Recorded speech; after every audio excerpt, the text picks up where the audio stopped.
Dando continuidade aos elementos constitutivos da religião, nós vamos ter aí as crenças religiosas, né? Que temos como um teórico aí o José Severino Croato, que é argentino, autor da obra As Linguagens da Experiência Religiosa. E ele vai descrever que toda crença é totalizadora e configura a vida e a teoria em todas as suas formas, assim como todas as etapas importantes de um povo. De tal maneira que a fé de agora é igual à fé dos antepassados. Como o mito é fixista, ou seja, tende a permanecer, esse contínuo no tempo é essencial e sinaliza a autenticidade do que se acredita no presente. Coloca-se de novo o passado no presente, uma vez liberada a sua reserva de sentido, para que o presente tenha no passado um paradigma exemplar. O melhor exemplo desse tipo de crença religiosa da qual está aqui, nós temos a própria missa. É o culto elevado a Deus pela Igreja Católica, que se perpetuou ao longo dos tempos, tendo ali como paradigma exemplar, ou seja, como o fundamento para esse culto, a ceia do Senhor, que é o momento em que Jesus Cristo institui a Eucaristia. E ali libera essa reserva de sentido para o cristão, porque a Eucaristia é tema central na Igreja Católica, e vai se perpetuar na forma da missa que nós conhecemos, que chega até nós hoje. Temos como outras crenças religiosas aí o mito da criação, que toda religião tem seu próprio mito da criação, que é a criação e formação da terra por um ser primordial ou por uma matéria primordial. No judaísmo nós temos o mito da criação, que é muito próximo ao mito de Gilgamesh, um rei sumério, e que vai mostrar ali um Deus que cria tudo do nada, né? Que nós chamamos ex nihilo, ou seja, como Deus é pré-existente, ele vai criar do nada. Então, esse mito da criação ele está presente em todas as culturas, em todas as religiões. Também temos outra crença, que é a crença no fim do mundo. Ou seja, esse mundo que foi criado, num dado momento, ele tende a desaparecer. Então o mundo teve um início e um dia terá um fim. Algumas religiões acreditam que isso ocorrerá uma só vez. Outras que acontece ciclicamente, da mesma forma que o dia se torna noite e depois se torna dia. A questão do fim do mundo aqui na América Latina foi circunstancial para a invasão deste continente por parte dos europeus.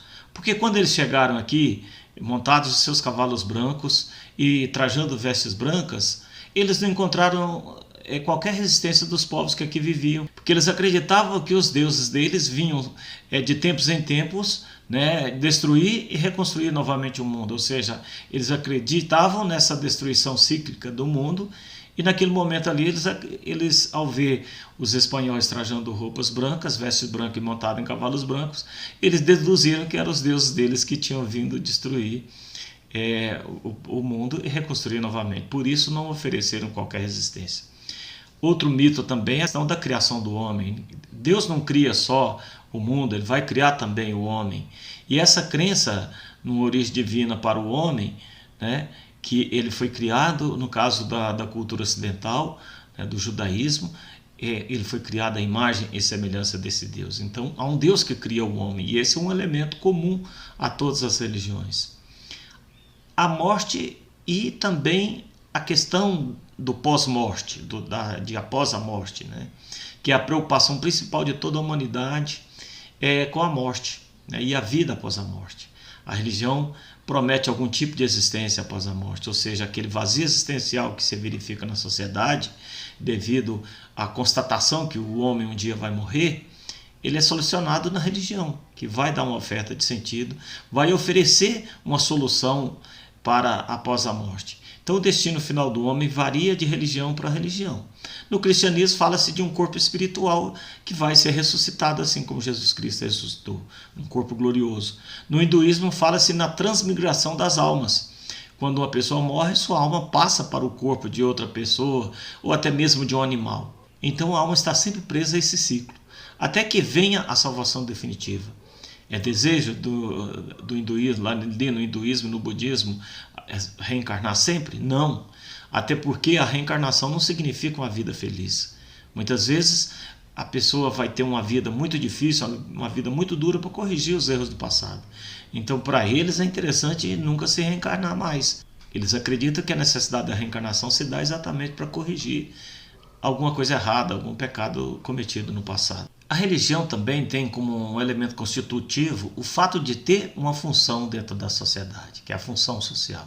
Ele é um pilar de sustentação da sociedade e ela, enquanto tal, exerce uma função social.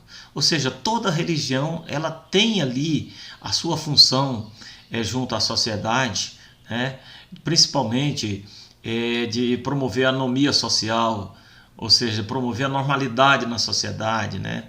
Estabelecer a harmonia nas relações pessoais. Então, essa é a função social da religião. Mas para a gente entender isso, nós vamos ver a teoria funcional própria da sociologia sobre como a sociedade é construída pelo homem, como o homem constrói a sociedade, para finalmente depois a gente chegar a essa função social da religião. Pela teoria funcional própria da sociologia, nós nos ancoramos no autor do Dossel Sagrado, Peter Berg. Ele vai conceber a sociedade como um sistema social constituído por um complexo de instituições, do qual a religião também é parte. Assim como outras esferas, como a saúde, segurança, educação, né, constitui a sociedade, a religião também ali é um desses elementos constitutivos da sociedade. E essas instituições padronizam a atividade humana por meio de normas compartilhadas e legitimadas, tornando-se obrigatórias a todos. Então, assim também a religião vai ter seu padrão de crença, suas normas a ser seguidas dentro da sociedade. O fenômeno social ele vai envolver 3 mundos distintos. O mundo natural, que é o mundo material, composto pelas necessidades biológicas básicas à sobrevivência humana. Nós vamos ter o mundo humano, que é a sociedade enquanto tal, com sua estrutura social e as relações concretas que nela se realiza. E por fim nós temos um mundo como nomos, ou seja, pleno de sentido. É aquele criado pelos homens como representação cognitiva. E é o que vai exatamente fazer com que as pessoas dentro da sociedade estabeleçam relações harmoniosas dentro da sociedade, exatamente através desse mundo como nomos, ou seja, como normalidade, né? E esses 3 mundos, o natural, o mundo humano e o mundo como nomos, esses 3 mundos vão estar em relação dialética. E a sociedade como fenômeno social dialético, nós vamos ter então que o homem constrói a sociedade e é por ela construída. Então o homem é concebido simbolicamente como produto e criador da sociedade. E a sociedade, por sua vez, é um fenômeno dialético por ser um produto humano. E que, uma vez produzido pelo ser humano, depois vai retroagir sobre ele continuamente, né? Ou seja, retroage sobre o seu próprio produtor. Então nós temos nesse processo dialético do fenômeno social, ou seja, da construção da sociedade e a própria construção humana por parte da sociedade, 3 passos. Em primeiro lugar está o da exteriorização, depois vem a objetivação e por fim a interiorização.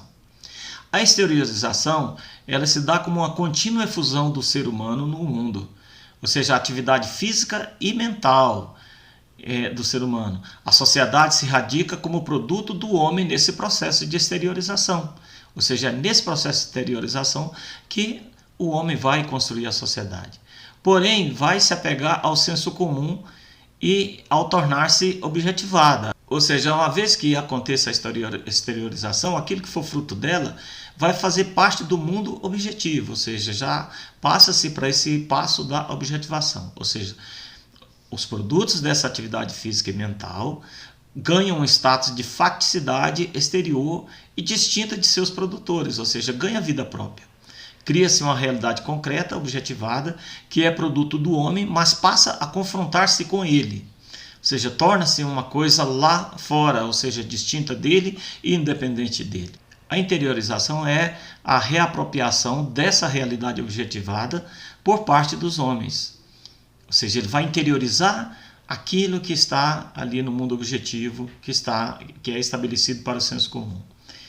É a reabsorção na consciência do mundo, é reabsorção na consciência do mundo objetivado. Ou seja, as estruturas do mundo social vai determinar as estruturas subjetivas da própria consciência. Entra aqui o processo de socialização, principalmente ali da criança, né, que é responsável pela transmissão dos sentidos objetivados. Ou seja, ali no processo de socialização, o ser humano vai aprender como viver dentro da própria sociedade. Ele vai aprender a estabelecer relações ideais ali dentro da sociedade, relações harmoniosas, relações de crescimento mútuo dentro da sociedade. Uma forma que nós podemos explicar essa exteriorização, objetivação e interiorização, eu já havia referido a isso na aula passada, citando o exemplo de um político. Vamos pegar a ficha limpa. A gente sabe que a ficha limpa foi idealizada no meio cristão, no meio católico. Mas vamos dar um autor para essa ficha limpa. Um senador da República, ele idealiza essa ficha limpa, esse projeto de ficha limpa. Ele vai montar esse projeto, vai submeter esse projeto da ficha limpa à aprovação ali no Congresso Nacional. Uma vez aprovado pelo Congresso e sancionado pela Presidência da República, aquele projeto que ele criou, ele passa a ter vida própria e passa a retroagir sobre ele nesse processo de interiorização, porque ele está sujeito a essa lei da qual ele é próprio autor, mas agora já ganha, pode até levar o nome dele, lei fulano de tal, mas já ganha vida própria e vai retroagir sobre ele. Ou seja, se ele cometer qualquer problema, qualquer tipo de corrupção e tudo, ele vai simplesmente ser submetido a essa lei. Ele não vai poder se candidatar a um cargo público novamente em função de não ter observado aquela lei. E uma lei que ele próprio criou, mas que a partir do momento que foi aprovado e sancionado, passa a fazer parte do mundo objetivado, ou seja, passa a fazer parte do senso comum. Aí o próprio autor da lei já se torna submetido a ela, já se torna dependente dela. Então, isso é mais ou menos assim o que a gente pode explicar desse processo de exteriorização. Tá? Então, é na exteriorização que eu construo a sociedade e na interiorização de seus valores, de todos os elementos que a constituem, que vêm para a minha interioridade, da minha subjetividade, eu sou por ela construído. Ou seja, na interiorização eu vou me socializar e vou me moldar conforme aquilo que se estabelece e que se espera de alguém para cumprir com o senso comum. A ordem social, que é o que faz com que a sociedade sobreviva, que a sociedade forme um corpo harmônico. Nomos é o nome que se dá à ordem social e que é fruto desses três elementos, exatamente do processo de exteriorização, objetivação e interiorização, e que é ordenadora da experiência humana, ou seja, o ser humano ele vai traçar ali seu itinerário de vida de acordo com aquilo que se estabelece para o senso comum. Se o senso comum, apesar de eu ter vontade de fazer alguma coisa, mas se aquilo que eu tenho vontade de fazer é contrário àquilo que se estabelece no senso comum, eu não vou poder fazer aquilo ali, porque eu vou estar contrariando o senso comum. Então, ela vai ser ordenadora da experiência humana, ela vai apontar para a direção a qual o ser humano tem que ir dentro da sociedade, para poder não causar desarmonia na sociedade. O nomos objetivado, ele é composto por esquemas interpretativos, por máximas morais, por leis, códigos de leis, coleções de sabedoria tradicional, valores, todos os valores que é próprio da sociedade, vai fazer parte desse nomos objetivado, que é um corpo disponível de saber e que as pessoas vão seguir esse corpo. Ali na sua vida, na sociedade, ele vai seguir esses valores, vai viver conforme aquilo que se estabelece nesse nomos objetivado. A interiorização desse nomos objetivado, que é o terceiro processo aí da construção da sociedade e do próprio homem, que vai se dar através do processo de socialização, principalmente para a criança. Então, os valores que regem a sociedade hoje vai ser interiorizado pelas crianças que vão ser os cidadãos de amanhã. O comportamento do cidadão de amanhã vai depender da interiorização, desse processo de socialização, que se dá, sobretudo, na família. Depois nós temos aí esse processo de socialização que se dá na igreja, principalmente através da catequese, e também na educação. Mas o homem está eternamente se socializando. Sempre ele está se socializando. É na relação com o outro que se dá essa socialização. Então o indivíduo dele se apropria desse nomos, tornando ordenação subjetiva da sua própria experiência de vida. A prática do nomos, viver o nomos, ou seja, viver aquilo que é estabelecido ali pelo senso comum na sociedade, significa viver uma vida ordenada e significativa, plena de sentido. Eu sou um elemento constitutivo da sociedade, enquanto esse elemento constitutivo, eu tenho responsabilidade, né, na construção dessa sociedade, para que ela mantenha coesa, para que ela se mantenha harmoniosa, né, e que tenha continuidade, né, para que a sociedade não se estagne, né, ela não fique parada. Então é preciso da minha participação. Então, viver o nome significa ter uma vida ordenada e significativa, ou seja, plena de sentido dentro da sociedade. Se eu tenho uma vida fragmentada, que eu não encontro sentido para a minha vida e tudo, eu não vou estar vivendo conforme esse nomos. A sociedade como guardiã do nomos, ou seja, a sociedade ela tem que garantir essa normalidade, ela tem que garantir a harmonia do corpo social. E essa forma de garantir a harmonia no corpo social ela se dá duplamente. Objetivamente, através das suas estruturas institucionais. Ora, para manter a paz e a segurança, eu preciso de uma secretaria de segurança, eu preciso da polícia, eu preciso do exército, né, para poder manter essa paz, para garantir o ir e vir das pessoas, né, para garantir que alguém que não esteja ali vivendo o nomos na sociedade venha a feri-la, né, venha a quebrar a sua harmonia.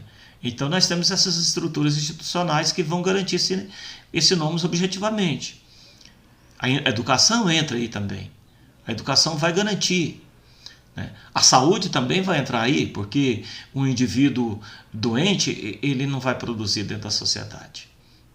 E subjetivamente na sua estruturação da própria consciência individual, que se dá, repito novamente, no momento da socialização, que eu vou interiorizar os valores da própria sociedade. Então a sociedade, enquanto guardiã do nomos, ela vai criar valores, ela vai criar leis, ela vai criar ali alguma coisa que vai fazer com que as pessoas saibam como se deve viver ali dentro da sociedade, participando ativamente na construção dessa sociedade, sobretudo sem quebrar a sua harmonia.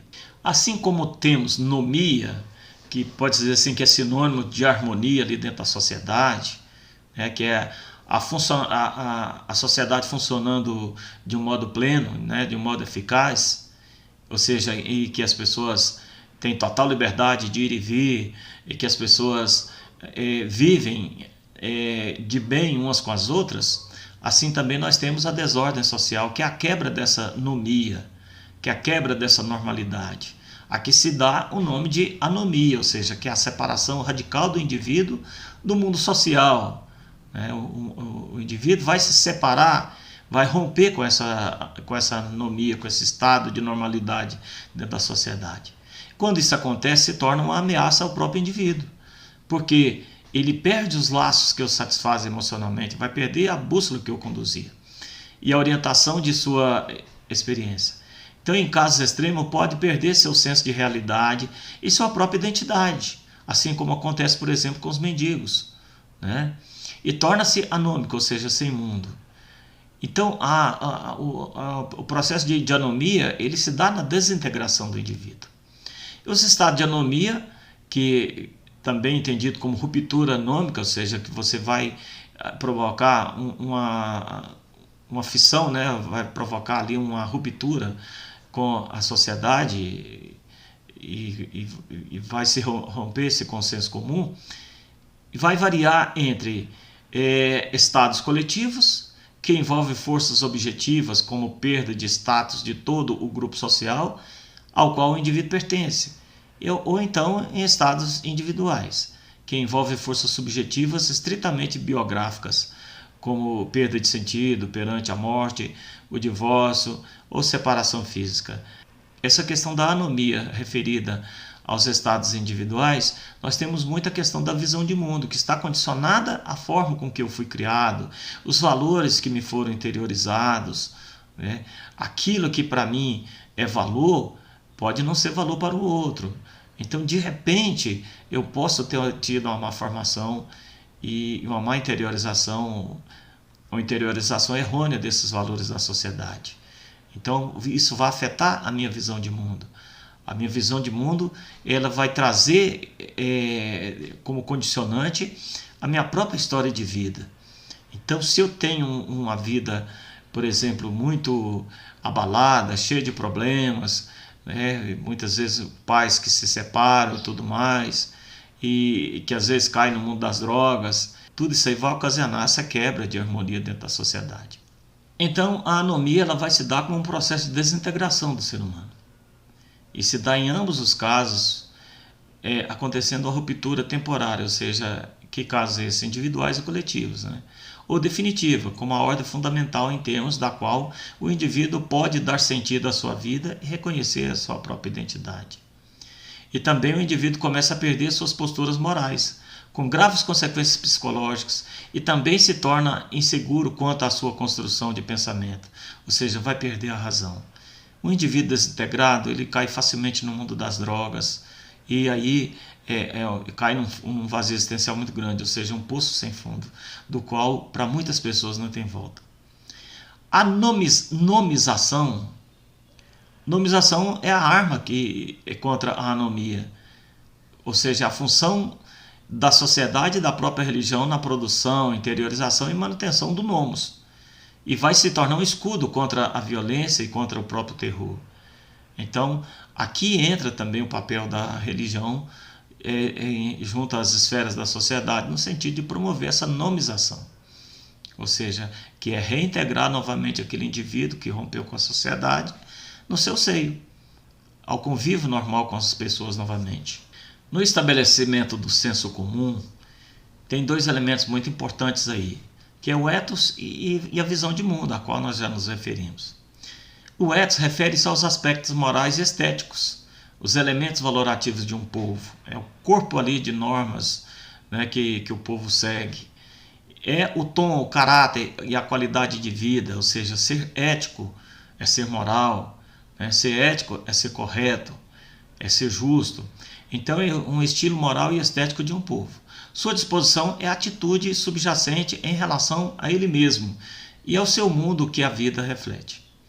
A visão de mundo, por sua vez, ela refere-se aos aspectos cognitivos existenciais, ou seja, vai depender muito da formação da própria pessoa, como se deu a formação do indivíduo.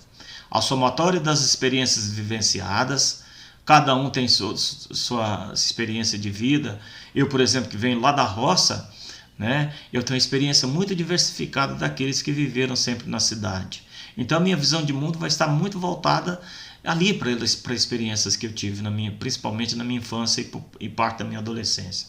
Então a visão de mundo que o povo tem é o quadro que elabora das coisas, como elas são na simples realidade, seu conceito da natureza, de si mesmo, da sociedade. Esse quadro contém suas ideias mais abrangentes sobre a ordem social. Então a visão de mundo é a forma com que eu dirijo o meu olhar para a sociedade. E essa forma vai variar muito de uma pessoa para outra devido ao seu histórico, à sua biografia individual, devido à sua educação, como é que ela foi educada. Se foi num ambiente religioso, ela vai ter uma visão de mundo profundamente religiosa, mas foi num ambiente ateu, muito provavelmente ela tende a ter uma visão de mundo também ateia. E a vida se dá por imitação. Então os filhos geralmente tendem na vida adulta a seguir aquilo que os pais seguiram. Assim como nós temos o ethos e a visão de mundo da sociedade, nós também temos o ethos religioso e a visão de mundo religiosa. O ethos religioso refere-se à disposição ética ou comportamental associada a um universo religioso. Conforme o nosso ethos religioso, por exemplo, eu preciso de refletir o meu ser religioso na vida cotidiana, porque isso é uma exigência da minha fé. Então eu tenho que agir conforme aquilo que eu acredito. A visão de mundo religiosa é a forma com que o homem compreende-se e ao mundo como dominado por forças místicas e transcendentais, por ele não controlados. Então, a minha visão de mundo ela vai depender muito daquilo que eu falei, da forma com que você foi criado, do ambiente que você foi criado. Então, sobre a visão de mundo religiosa, Uma pessoa, por exemplo, que se deixa conduzir por um líder religioso sem qualquer possibilidade de ter como concorrente ali a razão, ela vai ter uma visão de mundo religioso distorcida da realidade. Ela vai tender a ver a realidade ali de uma forma completamente limitada. Ou seja, ela não tem uma visão própria, ela vai ter a visão daquele líder religioso que a está domesticando. Então, essa visão de mundo religioso ela vai depender muito disso. Ela vai depender muito do ambiente no qual você está inserido. Como o líder religioso ele é formador de opinião, a visão de mundo dos seus fiéis vai depender muito da formação, daquilo que ele passa e daquilo que ele vai interiorizar ali na cabeça, na mente dos seus fiéis. Então, a visão de mundo, por exemplo, de um religioso que é tradicional, ou seja, que é conservador, e os seus paroquianos tendem ali a seguir, a ter uma visão de mundo também conservadora. Agora, se a visão de mundo do sacerdote, por exemplo, ela é mais liberal, ela é progressista, por sua vez também a visão de mundo dos fiéis tende a ser progressista. Então, aqui está a importância do líder religioso, da honestidade do líder religioso e tudo no momento de conduzir seus fiéis. Porque ele pode passar uma visão de mundo totalmente errada, alienante e às vezes até massificante para os seus fiéis. Então nós temos finalmente, como definir aí sobre a questão da função social da religião. Em primeiro lugar, é função da religião conservar a provisão de significados gerais em termos dos quais o indivíduo interpreta a sua experiência e organiza a sua conduta. Ou seja, ela vai ali conservar valores que já foram estabelecidos ao longo dos séculos, os valores religiosos próprios de uma racionalidade substantiva, ligada a valores ali que estão fundamentados, sobretudo no Novo Testamento, nos Evangelhos. E também é função da religião apoiar essa conduta a qual o indivíduo organiza satisfatoriamente sua própria vida, que não é outra coisa senão o senso comum.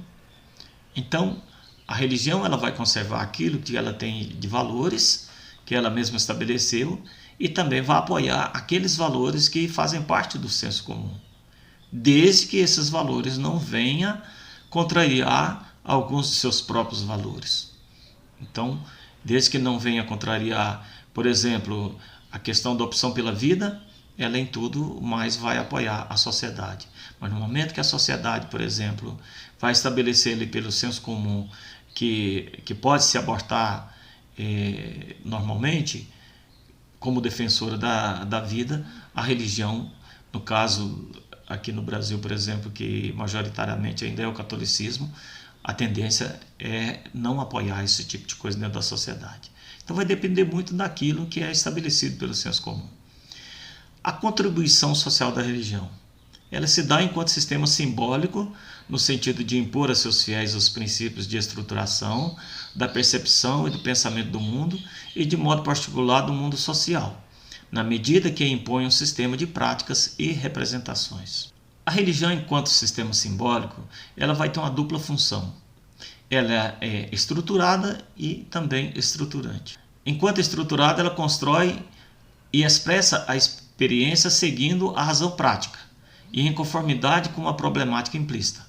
É um sistema fechado em torno de questões indubitáveis, ou seja, os dogmas que não se discutem, por exemplo, delimitando o que pode ou não pode ser discutido, aquilo que pode ou não pode ser alterado. Fornece à construção da experiência vivida categorias de sagrado e profano, material e espiritual, eterno e temporal, o que é do céu, o que é da terra. Então, enquanto estruturada, a religião vai estabelecer, por exemplo, a diferença entre o sagrado e o profano. E estruturante se dá graças ao seu poder de consagração ou legitimação que tem de uma determinada coisa na sociedade. Ou seja, a religião ela pode legitimar a ordem social. A religião realiza transformações substanciais no contexto no qual está inserida, submetendo o sistema de disposições em relação ao mundo natural e ao mundo social, implicando uma mudança de natureza, convertendo o ethos enquanto sistema de esquemas implícitos de ação e de apreciação em ética enquanto conjunto sistematizado e racionalizado de normas explícitas. Ou seja, ela tem todo um código ali de valor, a ética, a moral, já estabelecido, e ela vai exercer esse poder estruturante. Enquanto a religião exerce esse poder estruturante, ela se torna normatizadora, controladora e reguladora da ordem social. Então, por seus preceitos religiosos, a religião vai ter por função direcionar os fiéis à prática do culto e de normatizar as suas ações. Ou seja, a religião vai mostrar para os fiéis como deve agir dentro da sociedade. E vai criar mecanismos disciplinadores, reguladores, normatizadores da vida dos fiéis. Ou seja, normatiza suas condutas e estabelece o que é ou não aceitável no convívio social. A legitimação religiosa ela vai proporcionar às instituições uma aparência de estabilidade e continuidade às formações intrinsecamente tênues da ordem social. O motor da legitimação religiosa é o poder estruturante que a religião tem. Ela vai sacralizar o nomos, tornando-o um cosmo divino. Foi o que aconteceu aqui na América Latina, né, na invasão deste continente, em que os reis ali de Portugal e Espanha tiveram a religião ao seu lado ali para legitimar tudo aquilo que eles fizeram aqui na América Latina.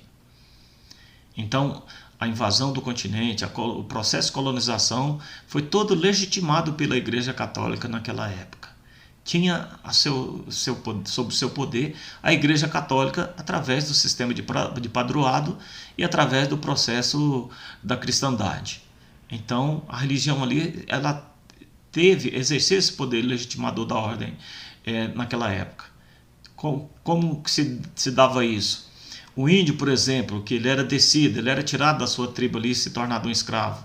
Era interiorizado a ele no momento da catequese que ele não poderia se insurgir contra o poder colonizador, porque isso significaria desagradar a Deus. Porque desagradando ao rei estaria desagradando naturalmente a Deus, porque o rei é o representante de Deus aqui na terra. O rei ele exercia o papel de papa naquela época ali, graças ao poder do padroado e ao poder da cristandade. O poder do padroado, a igreja simplesmente cedeu aquilo que era a sua função fazer, né, para os reis de Portugal e de Espanha. Ou seja, então todo o processo de colonização foi legitimado pela igreja. A legitimação das instituições, a religião vai infundir-lhes um status ontológico de validade suprema, isto é, situando-as num quadro de referência sagrado e cósmico. Nós temos como exemplo a instituição familiar, que é legitimada aí como uma instituição sagrada pela nossa igreja, ao ponto do Papa João Paulo II dizer que a família é santuário de vida. Contrariar essa ordem legitimada corresponde a aliar-se às forças primeiras da escuridão, ou seja, é aliar-se ao demônio. Essa é a ideia que se passava naquela época para os índios, né? Que contrariar a ordem legitimada é se insurgir-se contra a divindade. E aí está do lado do demônio. E a perpetuação da ordem legitimada se dá como é natural os homens às vezes se esquecerem que a ordem social legitimada pela religião se torna uma ordem sagrada. A religião faz valer o ritual religioso como um instrumento eficaz no processo de rememoramento. Ou seja, através do ritual religioso, a religião sempre vai estar lembrando ao indivíduo como ele deve agir dentro da sociedade. E aí nós temos como recurso, principalmente no caso da Igreja Católica, né, o momento ali da homilia. Então, esse é um momento em que o padre ali, através da sua pregação, ele vai legitimar determinadas coisas estabelecidas como algo que deve ser seguido pelos seus fiéis. Por fim, nós temos a alienação religiosa. A função social da religião ela se dá sobre dois aspectos, um positivo e outro negativo. Na sua função social positiva, a religião vai dar sentido à vida das pessoas da sociedade como um todo. Principalmente sacralizando instituições, legitimando as instituições. A função social negativa exercida pela religião é aqui, nessa função negativa, que a religião vai funcionar como o ópio do povo. A religião aliena as pessoas servindo ao poder dominante. torna-se uma ferramenta de opressão nas mãos de pessoas inescrupulosas. Então, essa função negativa da religião, ela se dá exatamente quando se torna um instrumento de alienação, sobretudo no âmbito da política. A afirmação de Peter Berg, que a religião tem não só um poder de legitimação das instituições sociais, como também de alienação das consciências das pessoas, vai gerar uma falsa consciência na pessoa. Então, a pessoa alienada, ela tem uma falsa consciência da realidade. Ela vai ver a realidade de uma forma completamente distorcida, vai ter uma visão literal e fundamentalista da realidade religiosa. A alienação é diferente da anomia. Enquanto na anomia o indivíduo contesta o mundo social objetivado, como se dão com os movimentos contraculturais, como os skinheads, né, os neonazistas, ou nome difícil falar, os neonazistas, né, na alienação não contesta nada, ou seja, as pessoas são completamente passivas, aceitam-o sem questionar, apreendendo-o de modo a perenizar as suas estruturas nômicas. Por isso há um perigo muito grande quando a religião se torna um instrumento de alienação na mão de políticos, como há inclusive uma tendência nos dias atuais. Muito obrigado e até o nosso próprio encontro.